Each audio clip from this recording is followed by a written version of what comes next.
रहीम अस्सलाम वालेकुम dear students, उम्मीद है आप सब लोग खैरियत से होंगे। आज के लेक्चर में हम एक्सरसाइज 7.3 के क्वेश्चन नंबर 7 से लेकर 11 तक करेंगे। तो आज के लेक्चर का आगाज़ करते हैं क्वेश्चन नंबर 7 की स्टेटमेंट से। क्वेश्चन नंबर 7 की स्टेटमेंट है, a ship is navigating from port A located at 12 degree north. ये एन नॉर्थ को ज़ाहिर करता है, 65 डिग्री वेस्ट। ये डायरेक्शन बताई गई है शिप की, बहरी जहाज़ की, जो पोर्ट ए से टू पोर्ट बी जो है उसकी तरफ जा रहा है। और पोर्ट बी की जो डायरेक्शन है वो 20 डिग्री नॉर्थ और 45 डिग्री वेस्ट है। इफ़ द शिप ट्रेवल्स, अगर शिप ट्रेवल करे अलॉन्ग द शॉर्टेस्ट पाथ, सबसे जो छोटा पाथ होगा उस पर, on the surface of the earth, calculate the straight line distance between the points. तो ये जो डायरेक्शन है नॉर्थ वेस्ट की डायरेक्शन, इसको अगर हम अपनी कोऑर्डिनेट प्लेन के लिहाज से देखें तो जैसे एक्स एक्सिस होता है, X X dash, Y Y dash, तो डायरेक्शंस में इस तरह होता है, जिस तरफ एक्स होता है ईस्ट, जैसे एक्स डैश वेस्ट, तो ऊपर वाला जो है वो नॉर्थ होता है जैसे वाई, और जैसे वाई डैश होता है तो यहाँ पे साउथ। यानी यहाँ पे जो एक्स वाली लाइन है उस पे ईस्ट और वेस्ट है, और वाई वाली लाइन पे नॉर्थ और साउथ है। तो ये जो हमें डायरेक्शंस दी गई हैं 12 डिग्री, 65 डिग्री नॉर्थ और ये वेस्ट, तो हम इनको एक्स वाई जो है वो सपोज कर लेंगे, इसको एक्स और इसको वाई, इसके पहले कोऑर्डिनेट को एक्स और दूसरे को वाई, एक्स वाई सपोज करके हम जो शिप है उसके जो दो पॉइंट्स हैं, जो दो पोर्ट हैं, पोर्ट ए जो बंदरगाह होती है जहाँ पे जहाज़ जो है वो रुकते हैं, पोर्ट ए से पोर्ट बी तक का जो हम डिस्टेंस है वो फाइंड आउट करेंगे उसे एक्स वाई में कन्वर्ट करके। तो इसको हम लेट कर लेते हैं कि ये हमारा पोर्ट ए वाला था, ये पोर्ट बी वाली डायरेक्शन थी। तो ए वाले को हम सपोज कर लेते हैं, ये जो 12 डिग्री नॉर्थ है इसको हम अपना एक्स कोऑर्डिनेट बना लेते हैं, और इसको वाई कोऑर्डिनेट 65 वाले को, इसी तरह इसको हम 20 को एक्स वाला बना लेते हैं कोऑर्डिनेट, और 45 को वाई वाला। तो इस तरह सिंपल बना के अब हम इसका डिस्टेंस फाइंड आउट करते हैं। तो डिस्टेंस का जैसे फार्मूला है A B, distance between two points, तो उसका फार्मूला होता है x2 माइनस x1 का square plus y2 minus y1 का होल स्क्वायर। तो यहाँ पे ये वाला जो पॉइंट है x1 y1 होगा, और ये पॉइंट x2 y2 होगा। तो यहाँ पे अगर हम इनकी वैल्यूज़ को रिप्लेस करें तो x2 की वैल्यू हमारे पास आ जाएगी 20, x1 की वैल्यू 12, y2 की वैल्यू होगी 45, और y1 की वैल्यू हमारे पास है 65। यहाँ पे हमने स्क्वायर लिखना है दोनों का। 20 में से 12 अगर माइनस करें तो हमारे पास 8 आता है, 8 का स्क्वायर। 65 नेगेटिव है, 45 पॉजिटिव है, तो अगर इनको 65 में से 40 को निकाला जाए, साइन 65 वाला ही आएगा माइनस, यानी -20 आएगा। तो उसका स्क्वायर ले लें। अब जब हम स्क्वायर लेंगे तो 8 का जो स्क्वायर होगा वो होगा 64, और जो 20 का स्क्वायर होगा वो हमारे पास होगा 400, और नेगेटिव ख़त्म हो जाएगा जब 20 को हम 20 से मल्टीप्लाई करेंगे तो हमारे पास 400 आ जाएगा। आप इसे कैलकुलेट भी कर सकते हैं कैलकुलेटर से। तो 400 और 64 है, तो 464 जब इसको हम ऐड करेंगे तो 464 हमारे पास आंसर आ जाएगा। तो अब इसकी फैक्टराइजेशन करके इसको थोड़ा सिंप्लीफाई करने की कोशिश करते हैं। 464 जो है ये 2 पे डिवाइड होता है, 2 2s are 4, 2 3s are 6, 2 2s are 4, फिर 2 पे 2 1s are 2, फिर 2 1s are 2, और 2 6s are 12 हो जाएगा। फिर ये 2 पे जाएगा, 2 5s are 10, 16 हो जाएगा, 2 8s are 16। फिर हम 2 पे करेंगे तो 2 2s are 4, 1 18, 2 9s are 18, और फिर ये 29 पे ही जाएगा। तो ये हो जाएगा। इसको हम स्क्वायर की शक्ल में लिख लें। स्क्वायर की शक्ल में लिखने से स्क्वायर रूट उनका ख़त्म हो जाएगा। 2 का स्क्वायर, फिर 2 का स्क्वायर है, और फिर मल्टीप्लाइड बाई 29 है। तो अब ये जो स्क्वायर है ये स्क्वायर रूट से कैंसिल हो जाएगा, ये हमारे पास 2 बाहर आ जाएगा, ये वाला भी बाहर आ जाएगा। तो 29 जो है ये स्क्वायर रूट के अंदर आ जाएगा। 2 को 2 से मल्टीप्लाई करेंगे, 4/√9। तो अगर हम इसे मज़ीद कैलकुलेटर से भी इसका आंसर निकाल सकते हैं, क्योंकि आपकी बुक में दोनों आंसर दिए हुए हैं, 4/29, और कैलकुलेटर की मदद से अगर आपने निकालना है तो 464 का आप डायरेक्ट निकाल लें। तो 464 का डायरेक्ट निकालें तो वो हमारे पास आता है 29.5। तो अगर हम 5 तक ही इसको लिखें और 4 को हम छोड़ दें तो राउंड ऑफ करेंगे तो आगे ऐड नहीं होगा, क्योंकि वो 4 जो है वो 5 से लेस है। तो 5 या 5 से ग्रेटर दैन नंबर्स में जब हों राउंड ऑफ करते हुए तो आगे हम एक ऐड करते हैं। तो ये हमारे पास आ जाएगा 21.5। तो साथ में यूनिट्स जो भी होंगे वो यूनिट साथ उसके आ जाएगा। तो दूसरा हम ये भी कर सकते हैं कि जहाँ तक हमने कैलकुलेशन की थी, यानी 4 और √29 को मल्टीप्लाई करके भी आप कर सकते हैं, यानी 4 मल्टीप्लाइड बाई √29। तो एक वेरिफिकेशन है कि उसका भी यही आंसर होगा। तो ये हमारे क्वेश्चन नंबर 7 का आंसर आ गया।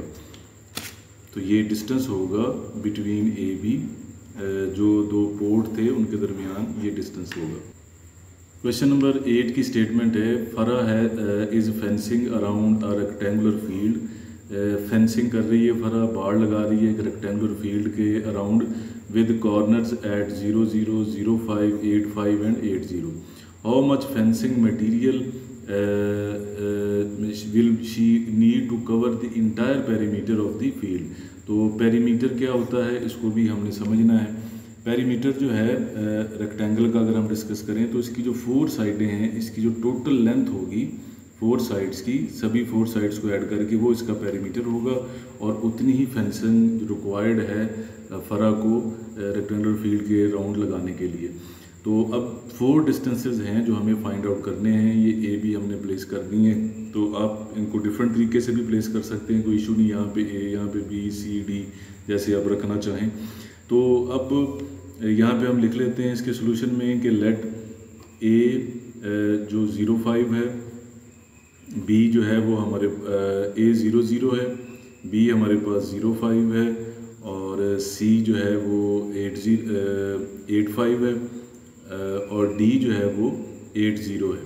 तो ऐसे हमने रखे हैं ए, बी, सी और डी।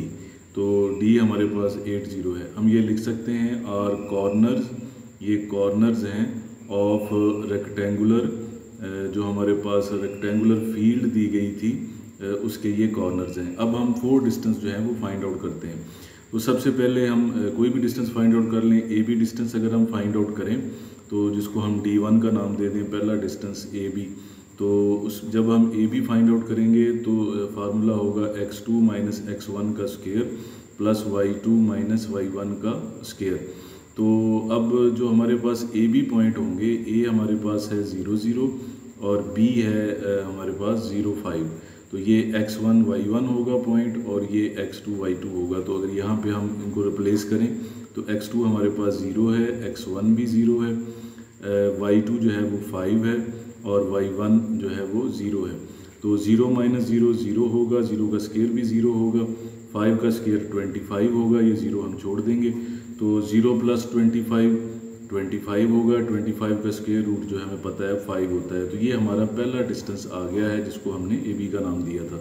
अब चूंकि ये रेक्टेंगल है तो ए बी के जो सामने वाला डिस्टेंस होगा सी डी, वो भी इतना ही होगा जितना ये है, यानी 5। तो अब हम वेरिफिकेशन हम इसको निकाल लेते हैं, वेरिफिकेशन भी हो जाएगी कि वाकई ये वही आता है। तो अगर हम सी डी डिस्टेंस अब निकालें, सी डी डिस्टेंस, तो जिसको हम कह लें कि D2 का नाम दे देते हैं, जो सी डी डिस्टेंस है, तो वो हमारे पास होगा x2 माइनस x1 का square plus y2 minus y1 का स्क्वायर। तो जब हम C की बात करते हैं तो वहाँ से हम C पॉइंट देखेंगे, वो 8.5 है, और D पॉइंट जो है वो 80 है। ये x1 y1 है और ये पॉइंट x2 y2 है। तो अगर हम यहाँ पे इन पॉइंट्स को लिखें तो x2 की वैल्यू हमारे पास 8 है, x1 की वैल्यू भी 8 है, ऊपर स्क्वायर, फिर y2 की वैल्यू हमारे पास 0 है, और y1 की वैल्यू है 5। 8 में से 8 माइनस करेंगे तो 0 आ जाएगा, 0 का स्क्वायर 0, ये 0 आप छोड़ सकते हैं, स्क्वायर माइनस को प्लस कर देगा, और 5 का स्क्वायर होगा 25। तो 0 में ऐड करके 25 आ जाएगा, तो ये भी 5 होगा। तो ये हमारा डिस्टेंस 2 हो गया है, सेकंड डिस्टेंस हो गया है। जैसे हमने कहा कि आमने सामने वाले डिस्टेंस इक्वल होंगे तो वेरिफिकेशन भी होगी कि वो वाकई इक्वल हैं।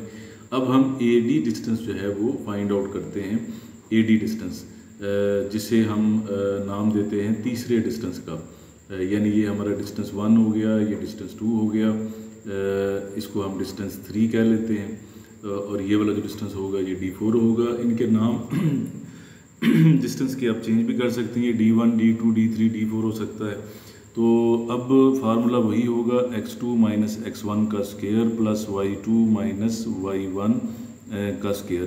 तो जब हम CD की बात करते हैं तो C हमारे पास AD की बात करते हैं तो AD में ये x1 y1 होगा और ये x2 y2 होगा। तो अगर हम इनको यहाँ पे पुट करें तो x2 हमारे पास है 8 और x1 है 0। इसी तरह y2 जो है हमारे पास वो 0 है और y1 भी 0 है।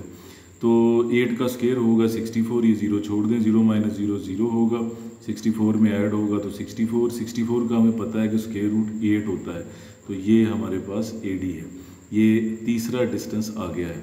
तो अब चौथे डिस्टेंस के लिए आप ये कह सकते हैं कि since AD is equal to BC, AD जो हमारे पास है ये BC के इक्वल है डिस्टेंस, क्योंकि रेक्टेंगल है ये। तो जो BC डिस्टेंस है जिसको हम D4 का नाम दे सकते हैं, वो भी उतना ही होगा जितना AD है, यानी जितना D3 डिस्टेंस निकला है अगर ये 8 है तो D4 भी 8 होगा, तो ये भी 8 होगा। एक तो ये तरीका है। दूसरा तरीका हमारे पास ये है कि आप इसको डिस्टेंस को फाइंड कर सकते हैं वैसे ही। तो यहाँ पे हमने क्या किया है, हम इसको देखें कि AD डिस्टेंस जो है हमने फाइंड किया, ये वाला डिस्टेंस ये 8 आया है और इसके जो सामने वाला डिस्टेंस है, चूँकि ये रेक्टेंगल है तो ये सेम होगा। अगर ये 8 है तो सामने वाला डिस्टेंस भी इसका सामने वाला डिस्टेंस भी 8 होगा। तो इस तरह हमने D4 डिस्टेंस को 8 रख लिया है। तो अब हमने पेरीमीटर फाइंड आउट करना है। जितना पेरीमीटर का मतलब इसकी सारी लेंथ है, तो जितना हमारे पास पेरीमीटर होगा उतनी ही फेंसिंग रिक्वायर होगी, यानी D1 plus D2 plus D3 plus D4। तो D1 डिस्टेंस हमने क्या फाइंड आउट किया था, वो था 5, D2 भी 5 था क्योंकि वो आमने सामने वाली साइडें थी, 5 प्लस 5, और जो D3 डिस्टेंस था वो हमने फाइंड आउट किया था 8, और D4 जो डिस्टेंस है वो भी 8। तो अगर हम इनको ऐड करें 5 5 10, 8 8 16, 16 और 10 ये हो जाएगा 26 यूनिट्स, यानी अगर मीटर में है तो मीटर आ जाएगा, जो भी यूनिट हम यूज़ करना चाहें, क्योंकि यहाँ पे कोई स्पेसिफिक यूनिट नहीं दिया गया। तो इतनी फेंसिंग जो है वो रिक्वायर्ड है।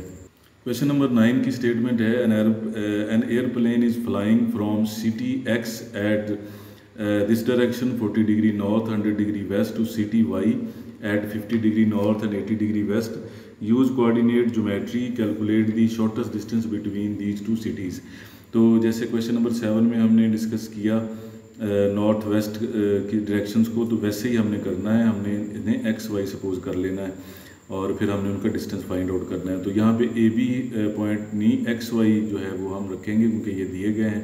तो लेट जो X है जो हमारा 40 डिग्री नॉर्थ था वो हमारा X कोऑर्डिनेट बन जाएगा, और ये 100 डिग्री वाला Y कोऑर्डिनेट बन जाएगा।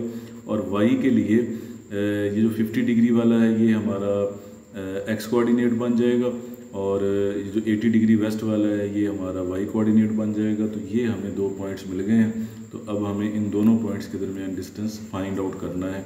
तो डिस्टेंस फार्मूला हम अप्लाई करेंगे। XY डिस्टेंस यहाँ पे फार्मूला होगा x2 माइनस x1 का square plus y2 minus y1 का स्क्वायर। तो ये हमारे पास x1 y1 है और ये x2 y2 है। तो x2 हमारे पास क्या है, x2 है 50 माइनस x1 है 40। इसी तरह y2 हमारे पास 80 है और y1 जो है वो 100 है। तो 50 में से 40 को माइनस करें तो 10 आ जाएगा हमारे पास, माइनस के 100 प्लस के 80 तो माइनस का 20 आंसर आएगा, और ऊपर स्क्वायर है। तो नेक्स्ट 10 का जो स्क्वायर है वो 100 होगा, 20 का स्क्वायर 400 होगा। अगर 20 को 20 से मल्टीप्लाई करें और ये माइनस ख़त्म हो जाएगा स्क्वायर की वजह से। 40 प्लस 400 प्लस 100 ये हो जाएगा 500। 500 की अब हम फैक्टराइजेशन करते हैं। 500 की अगर फैक्टराइजेशन करें तो ये 2 पे डिवाइड होता है, 2 2 ज़ार 4, यहाँ पे 10 आ जाएगा, 2 5 ज़ार 10 और फिर 0, फिर 2 पे डिवाइड होता है, 2 1 ज़ार 2, 2 2 ज़ार 4 10, 2 5 ज़ार 10, फिर 5 पे 5 2 ज़ार 10, 25 बन जाएगा, 5 5 ज़ार 25, फिर 5 5 ज़ार 25। तो ये हमारे पास पेयर बनते हैं 2 का स्क्वायर 5 का स्क्वायर। तो यहाँ पे लिख दें 2 का स्क्वायर मल्टीप्लाइड बाई 5 का स्क्वायर और मल्टीप्लाइड बाई 5। तो ये दोनों के ऊपर स्क्वायर है तो ये स्क्वायर रूट से बाहर आ जाएंगे, ये 2 मल्टीप्लाई 5, और ये √5 ये 5 जो है ये स्क्वायर रूट के अंदर ही रह जाएगा। तो ये हमारे पास बनेगा 10√5। तो अब 10√5 का अगर हम कैलकुलेट करें आंसर, 10√5 का अगर हम आंसर कैलकुलेट करें कैलकुलेटर से, क्योंकि आपकी बुक में दोनों ही आंसर दिए हुए हैं, तो इसका आंसर अगर हम फाइंड करना चाहें तो इसका आंसर अब होगा 10 मल्टीप्लाइड बाई √5। तो √5 से अगर हम मल्टीप्लाई करें तो ये आ जाएगा 22.36 आएगा, लेकिन पॉइंट के बाद एक डिजिट लिया हुआ है आंसर में, तो ये 6 अगर हम इसको छोड़ दें, राउंड ऑफ करें तो आगे एक ऐड हो जाएगा, तो ये आ जाएगा 22 अप्रॉक्सीमेटली, यहाँ पे लिख दें, ये अप्रॉक्सीमेटली का साइन है 22.4 यूनिट्स। तो जो भी यूनिट्स यूज़ होंगे तो ये हमारा डिस्टेंस होगा बिटवीन x एंड y, जो हमसे रिक्वायर्ड था, जो हमसे पूछा गया था। क्वेश्चन नंबर 10 की स्टेटमेंट है, a land surveyor is making out a rectangular plot. एक लैंड का सर्वे करने वाला एक रेक्टेंगुलर प्लॉट बना रहा है with corners at 3, 1, 3, 6, 8, 6, 8, 1, calculate the perimeter. तो हमने इसका पेरीमीटर यानी सारी जो साइडें हैं उसकी टोटल लेंथ या डिस्टेंस जो है वो फाइंड आउट करना है। तो ये पॉइंट्स हमने यहाँ पे ए बी इनको नाम दे दिया है, 3, 1, 3, 6 बी बन गया है, सी जो है 8, 6 है और डी 8, 1 है। तो पॉइंट्स के नाम दे के यहाँ पे अब हम लिखेंगे लेट ए जो है 3, 1, इसको हमने बी का नाम दिया है 3, 6 को, सी का नाम दिया है 8, 6 को, डी का नाम दिया है 8, 1 को, और ये कॉर्नर्स हैं, किसके कॉर्नर्स हैं, of rectangular plot, of A rectangular plot. तो ये बात लिखने के बाद अब हम डिस्टेंस की तरफ जाएंगे। तो डिस्टेंस यहाँ पे 4 डिस्टेंस हैं जो हमने फाइंड करने हैं, उनको ऐड करना है, तो वो पेरीमीटर होगा। तो अगर हम एडी डिस्टेंस फाइंड आउट करते हैं तो उसके सामने वाला जो डिस्टेंस होगा बीसी सेम होगा। हम एक ही डिस्टेंस फाइंड करके दूसरा बता के कि वो इक्वल है तो हम डायरेक्ट लिख लेंगे। इसी तरह अगर हम ए बी डिस्टेंस फाइंड कर लेते हैं तो सी डी जो है वो उसके इक्वल होगा। तो यहाँ पे हम सबसे पहले ए बी डिस्टेंस जो है वो फाइंड आउट करते हैं। ए बी डिस्टेंस को हम D1 का नाम दे देते हैं। तो ये होगा formula, distance formula x2 minus x1 का square plus y2 minus y1 का स्केयर। तो हमारे पास जो ए पॉइंट होगा वो होगा 3, 1 और बी पॉइंट होगा 3, 6। तो ये x1 y1 होगा और ये x2 y2 पॉइंट होगा। तो अगर हम यहाँ पे वैल्यूज़ लिखें तो x2 की वैल्यू है 3, x1 की वैल्यू भी 3 है, y2 की वैल्यू 6 है और y1 की वैल्यू 1 है, ऊपर उसके स्केयर है। तो 3 माइनस 3 जो है ये 0 होगा, 0 का स्केयर भी 0, 6 में से 1 माइनस करेंगे 5। नेक्स्ट स्टेप में 0 को आप छोड़ सकते हैं, तो 5 को स्केयर में ही रहने दें। तो जो स्केयर जो है ये स्केयर रूट को कैंसिल करके 5 इसका आंसर आ जाएगा। तो अगर आप इसको 25 भी लिख लें तब भी 5 उसका स्केयर रूट होगा। तो ये हमें फर्स्ट डिस्टेंस जो है वो मिला है ए बी वाला, जिसका नाम हमने ए बी रखा था। तो अब यहाँ पे आप ये बताएं कि सिंस क्योंकि हमें पता है कि जो ए बी है वो सी डी के इक्वल है, तो जितना ए बी डिस्टेंस निकला है, अगर ये 5 निकला है, हमने उसे D1 का नाम दिया है, तो इसे आप D2 कह लो, ये भी 5 होगा। तो यहाँ पे आप लिखेंगे since A B is equal to C D, so जो सी डी होगा ना, जिसको हमने D2 का नाम दिया है, वो भी इतना ही होगा जितना कि ए बी था, यानी कि 5। तो हमें उसको फाइंड करने की ज़रूरत नहीं है, अगर आप चाहें तो डिस्टेंस फाइंड भी कर लें, 5 आएगा। अब नेक्स्ट हम चलते हैं इसके एडी डिस्टेंस की तरफ। एडी डिस्टेंस निकाल लेते हैं, उससे बीसी मिल जाएगा, या पहले बीसी निकाल लें, वही एडी बन जाएगा। तो अगर हम एडी डिस्टेंस निकालें तो उसे हम नाम दे दें D3 का, यानी एडी डिस्टेंस जो है उसे आप D3 का नाम दें। फार्मूला होगा x2 माइनस x1 का square plus y2 minus y1 का स्केयर। तो अब C हमें चाहिए पॉइंट, C पॉइंट जो है वो 3, 1 है और D पॉइंट 8, 1 है। तो यहाँ पे हम लिख लेंगे 3, 1 और जो D पॉइंट है वो हमारे पास 8, 1 है। तो ये x1 y1 और ये पॉइंट x2 y2, इनकी वैल्यूज़ को अगर हम रिप्लेस कर दें तो x2 की वैल्यू है 8, x1 की वैल्यू है 3, ऊपर स्केयर है, y2 की वैल्यू 1 है और y1 की वैल्यू भी 1 है, 1 माइनस 1। 8 में से 3 को अगर माइनस करें तो 5 आएगा 5 का स्केयर ले लेंगे, 1 माइनस 1 0 होगा, 0 का स्केयर भी 0, तो इसको 25 लिख दें, या नेक्स्ट स्टेप में ये स्केयर जो है ये स्केयर रूट को कैंसिल कर देगा तो 5 आ जाएगा। तो ये हमारा तीसरा डिस्टेंस होगा AD डिस्टेंस या D3 डिस्टेंस होगा। चूँकि हम डिस्कस कर रहे हैं कि AD जो है ये इक्वल है BC के, तो यहाँ हम लिख देते हैं कि since AD is equal to BC, AD और BC इक्वल हैं, तो अगर AD डिस्टेंस भी 5 आया है, जिसको हमने थर्ड डिस्टेंस का नाम दिया था, तो सामने वाला जो डिस्टेंस है BC, जिसको हम D4 का नाम दे देते हैं, वो भी 5 ही होगा। तो ये बाई चांस सारे डिस्टेंस जो हैं ये 5 आए हैं, लेकिन हमने आमने सामने वाली साइडों का यूज़ किया है। तो अब हम ये कह सकते हैं कि जो BC है उसे हम D4 का नाम दे देते हैं, वो भी 5 होगा। तो अब 4 डिस्टेंसेस हमारे सामने हैं। हमारे सामने D1 डिस्टेंस है 5, हमारे सामने D2 डिस्टेंस है 5, फिर हमारे पास D3 डिस्टेंस है 5 और D4 डिस्टेंस भी 5 है। तो पेरीमीटर क्या होगा? पेरीमीटर में हम first distance, second distance, third और फोर्थ डिस्टेंस को ऐड करेंगे। फर्स्ट डिस्टेंस भी 5 था, सेकंड भी 5 था, थर्ड भी 5 था, फोर्थ भी 5 था, तो ये 20 यूनिट्स जो है इसका आंसर आ जाएगा। ये पेरीमीटर होगा इस क्वेश्चन का। क्वेश्चन नंबर 11 की स्टेटमेंट है, अ लैंडस्केपर कौन होता है? जो प्लानिंग करता है बिल्डिंग्स की, कमर्शियल या हाउसेस की, और जिस तरह यहाँ पे वो गार्डन की कर रहा है planning. Needs to install a fence, उसने एक बाड़ लगानी है अराउंड ए रेक्टेंगुलर गार्डन, उसके अराउंड।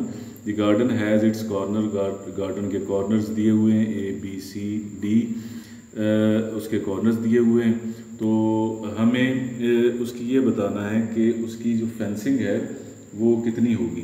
तो क्वेश्चन की जो स्टेटमेंट है उसको अगर हम कंप्लीट करें तो पॉइंट्स हमें दिए गए हैं। इसका जो क्वेश्चन है, यहाँ पे क्वेश्चन ये है, हाउ मच फेंसिंग, कितनी फेंसिंग इज़ रिक्वायर्ड, ज़रूरत है इसके गिर्द, जो हमारा गार्डन है rectangular shape, how much fencing is required. तो ये हमसे क्वेश्चन पूछा गया है, यानी पेरीमीटर ही इसका पूछा गया है। जितना पेरीमीटर इसका होगा, इसकी 4 साइडों की लेंथ टोटल या डिस्टेंस, वो हमारा पेरीमीटर होगा। तो अब हमने 4 साइडों की लेंथ फाइंड आउट करनी है। उसी तरह तो यहाँ पे हम लिख लें कि लेट A, उसको पॉइंट लिख लें 0 0, B 5 0, C 5 3, D 0 3 are corners, ये कॉर्नर्स हैं ऑफ रेक्टेंगुलर गार्डन के, ये रेक्टेंगुलर गार्डन के कॉर्नर्स हैं, ये हम यहाँ पे लिख देंगे। अब डिस्टेंस हम फाइंड करेंगे AB, उसे हम D1 का नाम दे दें। उसके सामने वाला जो डिस्टेंस होगा उसे D2 का नाम दे दें। जितना D1 होगा उतना ही D2 होगा, क्योंकि ये रेक्टेंगल है तो आमने सामने वाली जो डिस्टेंस है वो सेम होंगे। तो सबसे पहले हम AB डिस्टेंस जो है वो फाइंड आउट करते हैं, यानी AB डिस्टेंस हमारे पास है D1, उसका नाम रख लें, वो होगा x2 माइनस x1 का square plus y2 minus y1 का स्केयर। तो यहाँ पे जो A है वो है 0 0 और जो B है वो है 5 0, यानी x1 y1 x2 y2। तो x2 हमारे पास है 5, x1 है 0, ऊपर square, y2 0 y1 0, 0 minus 0, 0 minus 0 0 होगा, 5 में से 0 माइनस करेंगे 5, उसके ऊपर स्केयर लिख दें। 0 में से 0 माइनस करेंगे 0, उस 0 को आप छोड़ सकते हैं, ये स्केयर जो है स्केयर रूट को कैंसिल कर देगा। 5 हमारे पास आ जाएगा, फर्स्ट जो डिस्टेंस है, जो AB का डिस्टेंस है वो आ जाएगा 5। तो ये हमारे पास आ गया 5। अब जो इसके ऑपोजिट डिस्टेंस है CD, उसका हम यहाँ पे हवाला दें। हम यहाँ पे लिखें कि सिंस AB जो डिस्टेंस है वो CD डिस्टेंस के इक्वल है, सो जो CD डिस्टेंस होगा, जिसको हम D2 का नाम दे देते हैं, वो भी 5 होगा। तो इस तरह हमने 2 डिस्टेंस फाइंड कर लिए, ये डिस्टेंस भी 5 है और ये वाला डिस्टेंस भी 5 है। अब हम AD डिस्टेंस फाइंड करते हैं, उसकी मदद से BC डिस्टेंस आ जाएगा। तो AD जो डिस्टेंस होगा हमारे पास, उसको हम D3 का नाम दे देते हैं, इसे D3 का नाम दे दें, इसे D4 का नाम दे दें। तो D3 डिस्टेंस का फार्मूला भी वही होगा, x2 माइनस x1 का square plus y2 minus y1 का स्केयर। तो यहाँ पे जो A पॉइंट हमें चाहिए 0 0 और D पॉइंट हमारे पास है 0 3, ये x1 y1 है, ये x2 y2 है। तो अगर हम यहाँ पे वैल्यूज़ को लिखें तो x2 की वैल्यू जो है वो होगी 0, x1 की वैल्यू भी 0, y2 की वैल्यू होगी 3 और y1 की वैल्यू होगी 0 और ऊपर उसके स्केयर है 0 माइनस 0 0, 0 का स्केयर भी 0, 3 में से 0 माइनस करें तो 3 आएगा, ऊपर स्केयर होगा तो ये 0 आप छोड़ सकते हैं। 3 का स्केयर 9 लिख के उसका 3 अंडर रूट उसका 3 स्केयर रूट निकल आएगा, या ऐसे डायरेक्ट इसको कैंसिल करके स्केयर से स्केयर रूट को 3 आंसर आ जाएगा। तो ये AD वाला डिस्टेंस आया है जिसे हमने D3 का नाम दिया है। अब हमें बताना है कि AD चूँकि BC के इक्वल है ऑपोजिट साइड, तो D4 डिस्टेंस भी उतना ही होगा जितना D3 डिस्टेंस है। तो यहाँ पे आप लिखें कि सिंस जो AD है वो डिस्टेंस वो इक्वल है BC के, सो जो BC होगा जिसे हम D4 का नाम दे सकते हैं वो भी 3 होगा। तो अब सारे डिस्टेंस हमारे सामने हैं, D1 5 है, D2 भी 5 है, D3 3 है डिस्टेंस और जो D4 है वो 3 है। तो जो इसका पेरीमीटर होगा, अब पेरीमीटर होगा D1 plus D2 plus D3 plus D4 यानी 5 प्लस 5 प्लस 3 प्लस 3 ये 10 हो जाएगा, ये 6 है, 6 और 10 16, तो ये 16 यूनिट्स जो है वो पेरीमीटर होगा और इतनी ही फेंसिंग जो है वो रिक्वायर्ड होगी इस रेक्टेंगुलर गार्डन की फेंसिंग के लिए जो हमें दिया गया था। तो ये तो था स्टूडेंट्स आज का लेक्चर। उम्मीद है कि आपको इससे फ़ायदा हुआ होगा। अल्लाह ताला आपके लिए आसानियाँ अता फरमाए, अल्लाह ताला आपका हामी नासर हो। खुदा हाफ़िज़।